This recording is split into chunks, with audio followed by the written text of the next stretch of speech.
একদিন একজন গোল করছেন, আরেকদিন তাকে জবাব দিচ্ছেন আরেকজন। অ্যাটাকিং মিডফিল্ডার হিসেবে দলের আক্রমণ ভাগ পরিচালনা করছেন, অন্যজন উইংয়ে থেকে করছেন একের পর এক গোল অ্যাসিস্ট। এই মৌসুমে ব্যালন ডিওর রেসে সবচেয়ে এগিয়ে আছেন লিভারপুলের মোহাম্মদ সালাহ এবং বার্সেলোনার রাফিনিয়া।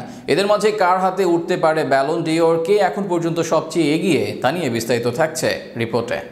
সর্বশেষ ম্যাচে আদায় করেছেন গোল সেভিয়ার বিপক্ষে, যে গোলের পর জয় পায় তার দল বার্সেলোনা। এই মৌসুমে বড় ম্যাচ মানেই রাফিনহার পারফরম্যান্স। এখন পর্যন্ত লিগ বা চ্যাম্পিয়ন্স লিগ সব বড় ম্যাচেই জ্বলে উঠেছেন রাফিনহা। তার হাত থেকে রক্ষা পায়নি বায়ার্ন মিউনিখ, রিয়াল মাদ্রিদের মতো প্রতিপক্ষ। গত মৌসুমে 21 গোল অ্যাসিস্ট করা রাফিনহা এর মাঝে করেছেন 27টি গোল ও অ্যাসিস্ট।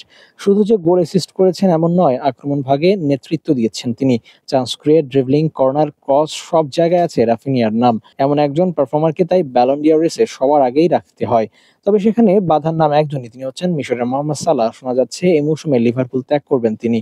তবে নিজের শেষ বয়সে এসে নিজের পূর্ণ ঝলক দেখাচ্ছেন সালাহ। 33 বছরের সালাহও নিজেকে ছাড়িয়ে যাচ্ছেন। গত মৌসুমে 38 গোল অ্যাসিস্ট করা সালাহ এর মাঝে করেছেন 46টি গোল ও অ্যাসিস্ট।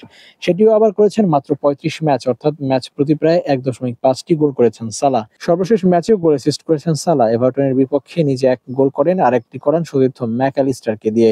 শেষ 5 ম্যাচে প্রত্যেকটি ম্যাচে গোল পেয়েছেন অথবা অ্যাসিস্ট করেছেন। শেষ 5 ম্যাচে মোট 8 গোল ও অ্যাসিস্ট মোহাম্মদ সালাহর। এর মাঝে খেলেছেন আলাদা 3 আসর।